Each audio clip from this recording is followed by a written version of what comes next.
As I said, this is meeting number 2 of the Military Improvement Association, modeled deliberately on the 1955 community organization started by Ralph Abernathy and Martin Luther King, just a few short weeks after our nation's second Veterans Day in 1955.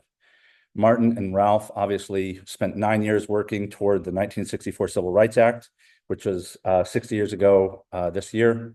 But what they didn't know, and what we know now, is that civil rights are needed for military families as well. Last conversation, I talked in broad terms. In this conversation, I'm going to narrow in on hate crimes, and you'll see our program in 20 minutes, no more than 20 minutes. We'll go around the horn and introduce ourselves. Then I'll give a little bit of information on hate crimes prevention, enforcement, stuff like that. And then the last at least 20 minutes will be Q&A. So just drilling down a little bit more into the first 20 minutes, I'm going to talk about the HCPA and hate crimes. And then I'm going to talk about the Soldiers Amendment that's part of the HCPA. And then finally, I'm going to talk about enforcement, which doesn't kind of exist. And then for our guided discussion and next steps, I'll just 1 or 2 slides about rules of engagement, what I mean by a comment stack, and then we are signing off no later than 5 o'clock. I'll stick on the call for any additional questions, but you are free to go. I'm going to make sure you feel free to go right at 5 at 1700. So as I said, I would love, I'll go ahead and I'll just tell you all which order we're going in so we don't have to stumble over who's going when. But I'd love to hear your name, where you're calling in from, and what your military status is, what your connection is to the military, and or why you're interested in this. My name is Logan M. Isaac. HOSM stands for Hospitallers of St. Martin. I'm a professed member of the Hospitallers, which is a monastic community in the Episcopal tradition that focuses on prayer, reconciliation, and hospitality for all those affected by war, poverty, and violence.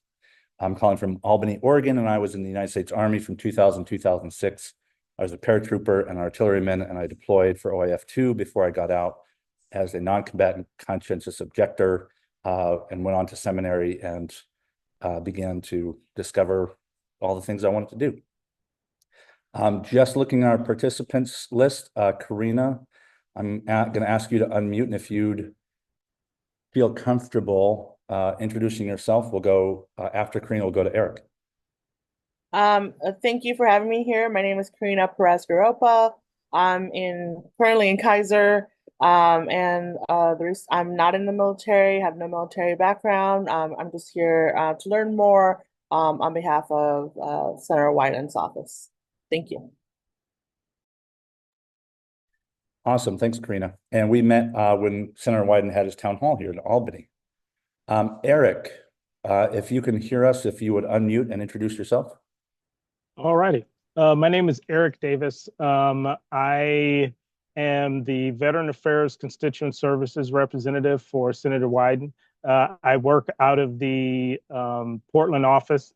I liaison directly with Veteran Affairs in reference to VHA, VBA, or anything else that a constituent may need from those organizations. I also liaison directly with active duty personnel.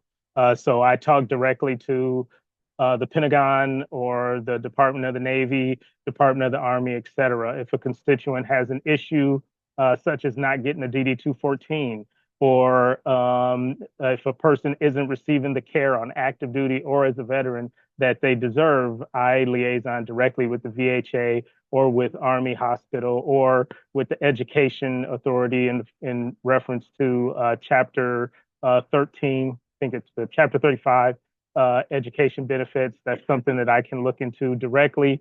I cannot guarantee an outcome, but I can definitely guarantee that one of the most senior senators' name is behind whatever it is I look into.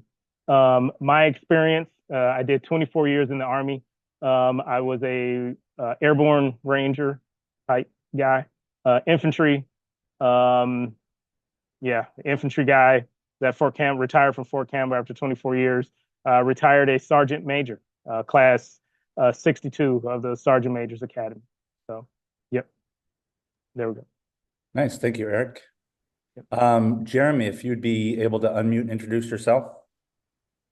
My name's Jeremy Bergeron. I'm a Marine Corps veteran. I live out in Durham, North Carolina, and I guess I got out around 2005, 2006. So do peer support work, and I've done other work with Logan throughout the years. Thanks, Jeremy. Laura, you're up. Hi, my name is Laura Isaac, and I am married to Logan.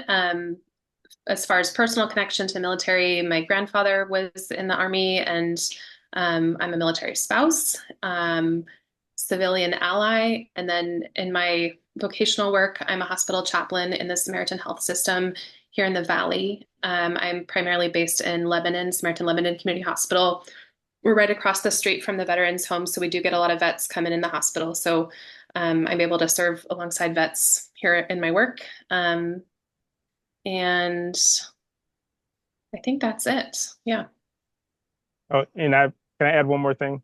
Just it may be relevant. After getting out of the military, I got a degree in theology from Liberty University. Nice.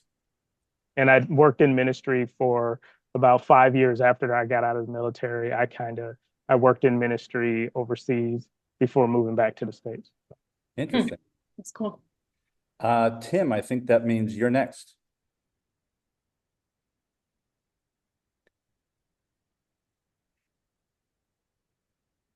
Tim, can you hear me?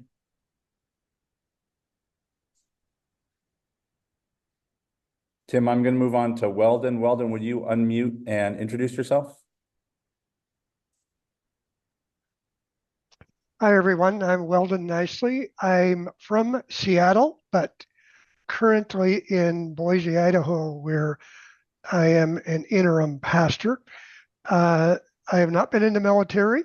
I have, for over a half century, been in a Mennonite pastor and peacemaker. I work with community peacemaker teams and committed to undoing oppression. I have been a longtime friend of Logan and carry on a conversation and see my role as listening in and reflecting with you and participating as I can. Thank you. Thanks, Weldon. Tim, I see you're back on. Do you want to try and unmute and introduce yourself? Yep, now they got back in. I got booted. Sorry about that. My name is Tim Tribble, United States Army medic. Veteran, I served from 1984 to 1987. Currently, as a member here in Sacramento, California, the American Legion. My mission is to work on with veteran suicide prevention programs between the Be the One program we have in the American Legion and our local VA outreach program here. Awesome. Thanks, Tim. Nick, if you're able, I see you're on. If you can unmute and introduce yourself. Hello, my name is Nick Henry. I'm a veteran of the Ohio National Guard Air Force, and I'm currently involved in farmer training program in rural Pennsylvania. Awesome. Thank you, everybody, for introducing yourself. With all that, we've got some extra time, so I'm going to go ahead and jump in so we can spend some Q&A time. As I said, we're going over hate crimes and hate crimes prevention specifically. And that begins, at least for our conversations, with the HCPA, also known as the Hate Crimes Prevention Act of 2009. Eric and Karina, if you want to look it up, it's publication 111. It's the 84th bill passed by the 111th Congress. And that Pub L 1184 was the NDAA for 2010. So the HCPA was passed on the, kind of piggybacking on military spending bill. And the Hate Crimes Prevention Act is Division E. And you can see it all right here. It takes up all of 13 sections of Division E of the NDAA. And as I've said, it's also known as the Matthew Shepard and James Byrd Jr. Hate Crimes Prevention Act. Matthew Shepard was a gay man in Laramie, Wyoming. and James Byrd Jr. was an African American in Jasper, Texas, who were killed. And it's important to point out that all of their murderers were convicted without hate crimes enhancements, and we'll talk about why it's important that those enhancements were added. But I want to point out really quickly at the very bottom there, you can see section 4712, titled, when it was passed, Attacks on United States Servicemen. And we'll talk about that in a moment. So, as I said, the Matthew and James's murderers were convicted, are either serving life sentences or were executed. So someone might ask, why do we need hate crimes? Hate crimes are known as enhancements, criminal enhancements. Think of it as like aggravated assaults rather than just assault. And right there at the very beginning, it talks about why hate crimes are needed. Section 4702, subsection 5, crimes motivated by bias. Hate crimes and bias crimes are sometimes synonymous. They savage the community, sharing the traits that cause the victim to be selected. In other words, meaning hate crimes protect an entire community. Matthew Shepard and James Byrd Jr. were targeted not because they were Matthew Shepard and James Byrd Jr., they were targeted because they were gay or because they were Black. So hate crimes, what it does is it creates a criminal enhancement that then acts as a deterrent for other people selecting victims based on traits, characteristics. So what are some of those traits? Okay, the Hate Crimes Prevention Act named the following traits, and I have a fun little illustration: race, color, religion, national origin, gender, sexual orientation, gender identity, or disability. It was one of the most expansive civil rights laws when it was passed in 2009, in October of 2009. And you can see that the little graphic matches up. And I want to click on this link really quickly. And let me see if I can move you guys over to, oh, it doesn't give it me a thingy. Well, maybe I can't do that then. Oh, stop sharing me if I share a different one. Here we are. So here's the link. Now this data, Biometrica, they're borrowing a lot of stuff from the FBI. In fact, I borrowed their image, but it's really simple. A crime plus bias equals a bias crime or a hate crime. And you scroll down, I just copied and pasted, and then it goes into these federal hate crime laws to include Title 18, which is the criminal code, section 249, 247, 245, 241. Really helpful. It talks about where hate crimes are being committed and where they're being reported, because part of the hate crimes bill is tracking the data for for where they're happening and to whom. Yes, Omi. I don't know. She went to get some water. Are you gonna? She's right there. So let me see if I can pull up my slides once again. And I'm going to see if I can successfully pull us back into Keynote. And is that what y'all are seeing? Okay, perfect. So the different traits that can be animated or bias crimes can be animated by. It's not about an individual victim, it's about the whole community sharing these traits, whether that's race, color, gender, sexuality, disability, etc. So the Soldiers Amendment, section 4712, as you can see at the top, was introduced on, well, before I go there, publication 1184, as I said, is NDAA, which stands for the National Defense Authorization Act. They go through every year. It's just a military spending bill. You get a bunch of like riders, they're called. And HCPA was attached to the NDAA to force Republicans like Jeff Sessions to agree to hate crimes prevention or vote down the military spending bill. This is how Congress works. But the NDAA, if you hear me say it, that's what it is, military spending bill.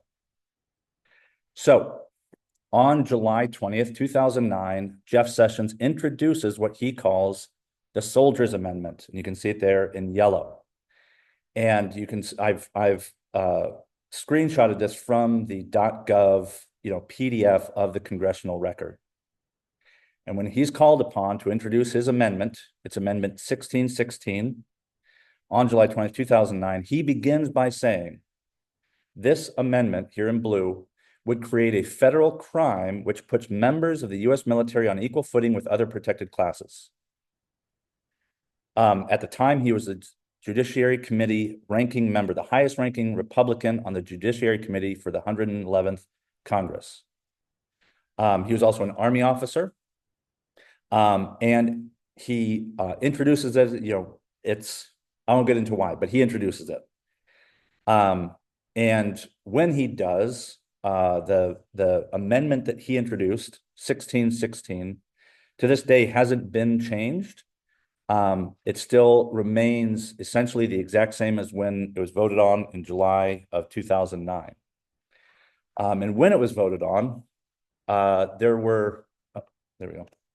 When it was voted on, there were 92 yeas, to include both Oregon senators, Jeff Merkley there on the top left. He was a freshman senator in July of 2009 when he and his colleague, Ron Wyden, both voted to approve Jeff Sessions' Soldiers Amendment. Also present and still in Congress were John Tester, a civilian and Democrat out of Montana, I think, and who has spent some time as the chairman of the Senate VA committee. You also have Chuck Schumer, who has been the Senate Majority Leader. He was present to vote on it. Also Republican Lindsey Graham, who's still in the Senate, John McCain, and then an independent Bernie Sanders. So you might be asking, who is going to vote no? Nobody voted no. There were, however, 8 people who were not present to vote, including Lisa Murkowski, who's still in the Senate. But that is a unanimous passage of the Soldiers Amendment, hate crimes prevention for military and family members. So what does that bill, what does the law really get into? So on the left, you'll see the meat and potatoes of the bill, but essentially it extends similar but not as strong protections for service members and their family up to 5 years after discharge. And that word discharge is legally problematic. Most places in law where we refer to when someone separates from the military, it's called a separation. I was discharged in 2006, November 2006. I wasn't separated from the Army until 2008, because when I signed up, and when most people sign up, you have a 8-year military service obligation. So when that timer starts ticking is unclear. But while you're under that timer, you're supposed to receive protections from hate crimes to include members of your immediate family. And then it sunsets. 5 years after your separation or discharge, all of a sudden, hate crimes prevention protections go away. It's the only civil rights law that expires. My trait as a veteran or as a military person doesn't go away. They knew that the shooter wasn't military because they can look up my military record, Mayor Johnson's military record who just stepped in. I'm always going to be a veteran, and you'll always be able to find out. If for some reason you're on some kind of drug and you hate military service members, you could find out who is or is not a military service member. It doesn't expire, but our protections do, and I think that's wrong. So the Soldiers Amendment has gone by other different names. I'll continue to call it the Soldiers Amendment, but just as an overview, remember it began as Amendment 1616 to the 2010 NDAA. And then when it was passed in October of 2009 and signed into law, it appeared as a tax on United States service members or servicemen, which was Section 4712 of the HCPA. And then when it entered federal law, it became prohibition on a tax on United States servicemen on account of service. And you can see there at the bottom, it came into federal law as Title 18, Section 1389. So let's talk about enforcement, the last major piece before we go into our Q&A.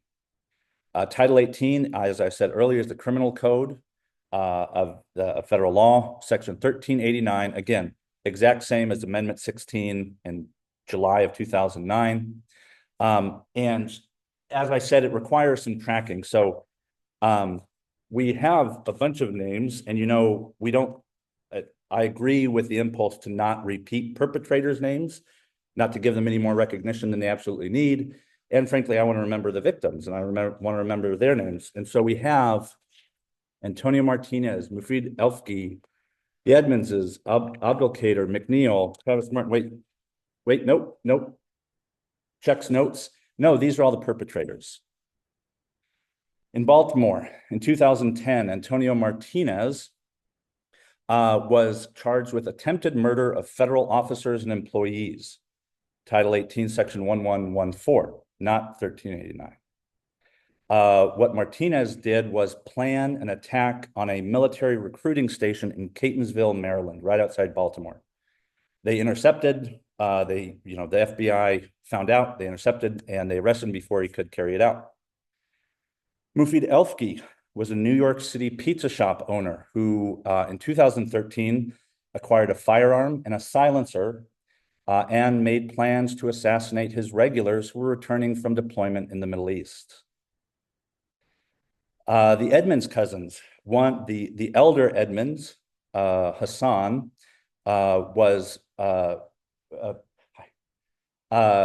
one was going to travel to Syria and fight with ISIS, and the other, I'm sorry, go ahead.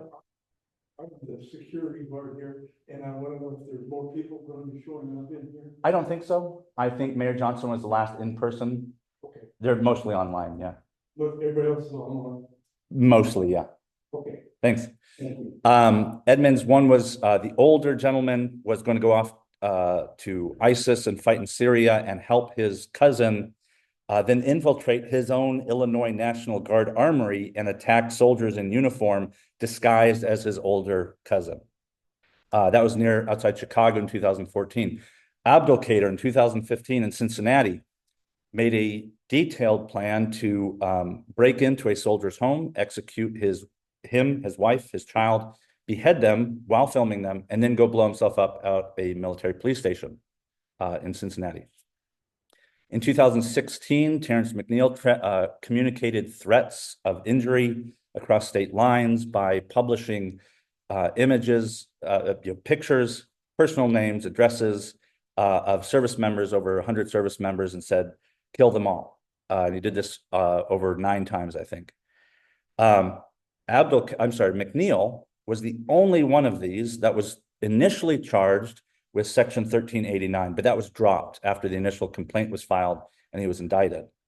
Then finally, Travis Martin in Madison, Wisconsin, similar to McNeil, made a number of threats to an Alabama guardsman, a Hawaii military police officer, telling them that he would blow their brains out because they were taking orders from the president.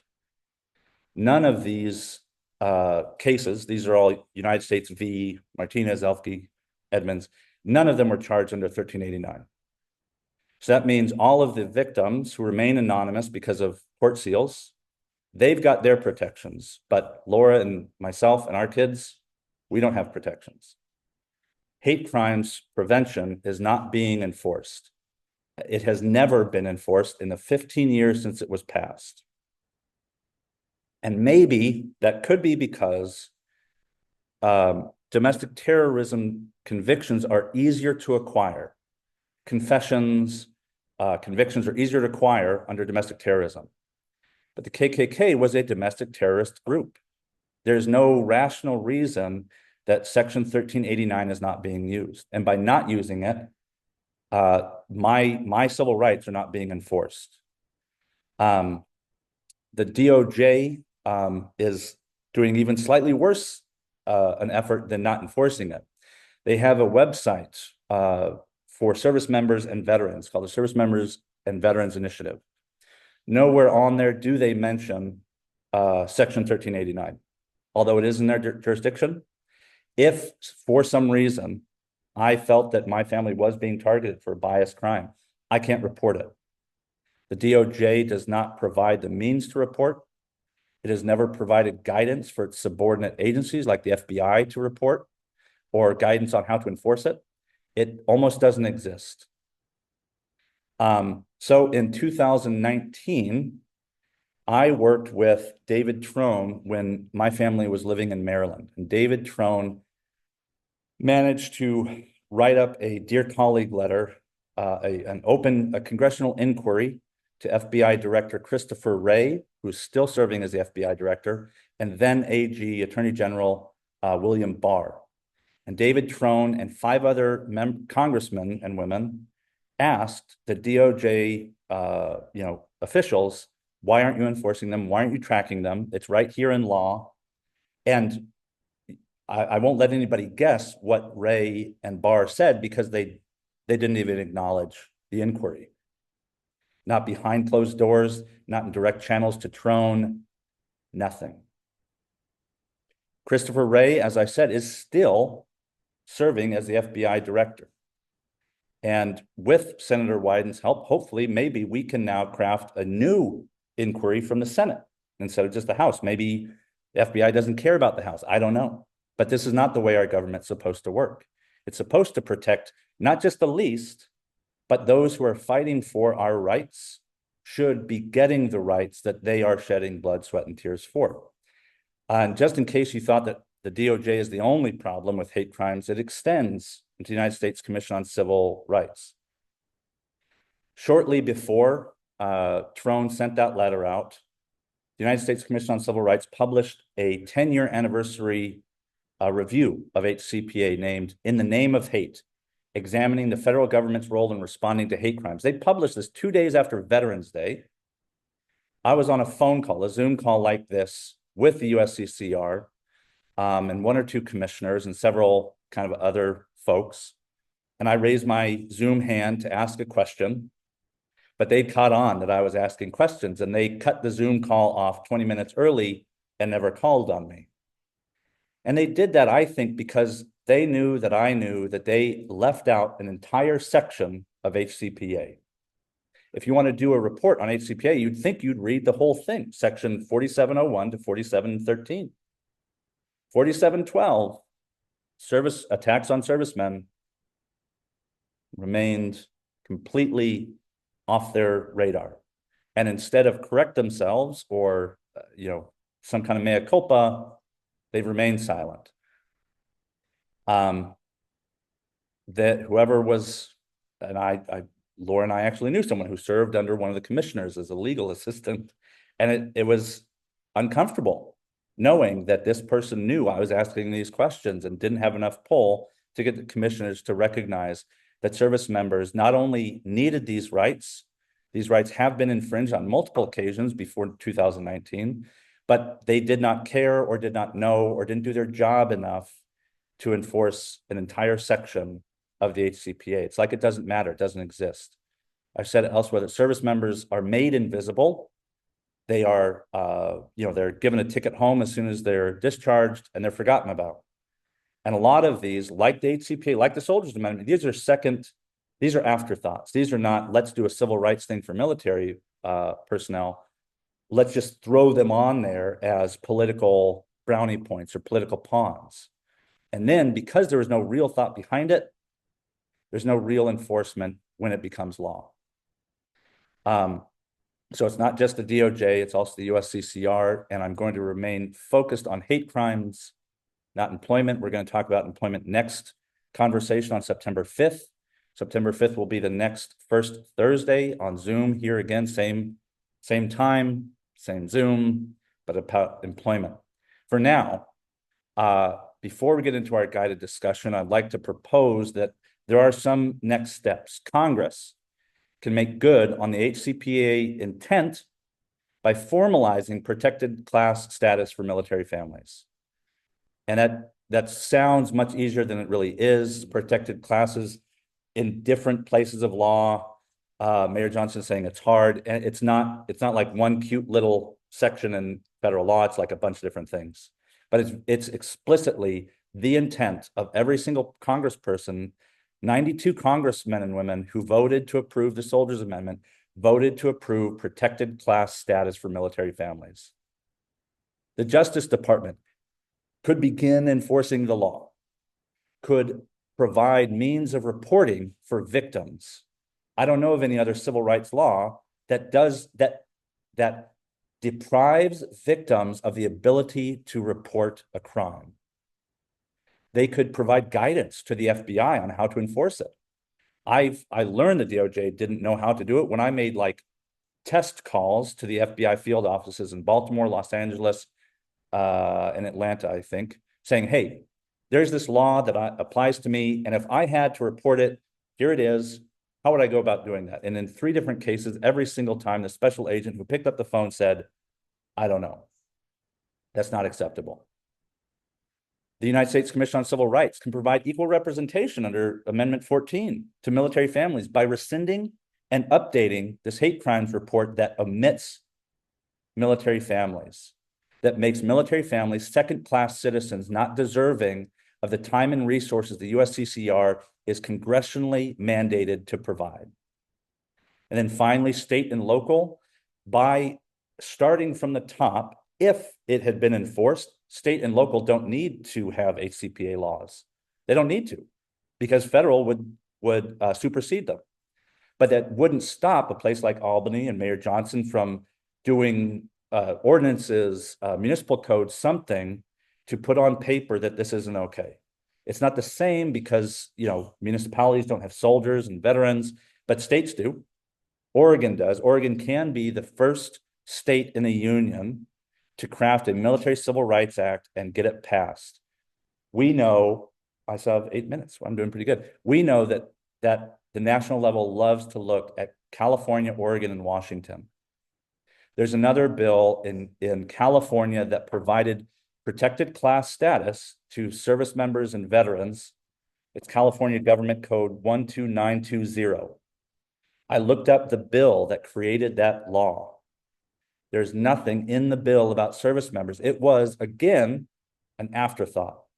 Let's think of all the classes that might need protection and put them in there. And I will take it. But that's not the same as putting forth the effort to recognize that military suicides are not a problem of drugs and therapy. They're a problem of human dignity. And civil rights are there to ensure that my family, Tim and his family, Eric, get not just, you know, paper rights, but real human dignity. Some kind of protection, some kind of promise from the government, from the state, that we recognize your sacrifice, your service, and the rights that you secured for everybody else. Of course, you get them too. But right now, we're not there. And I hope that we'll continue to move in the direction where we will get them. Hate crimes is one important part, but as I've said, there are others. You can join me next time on September 5th, talk about employment discrimination and protections that veterans have. But I'm going to make sure that we spend as much time as possible on the Q&A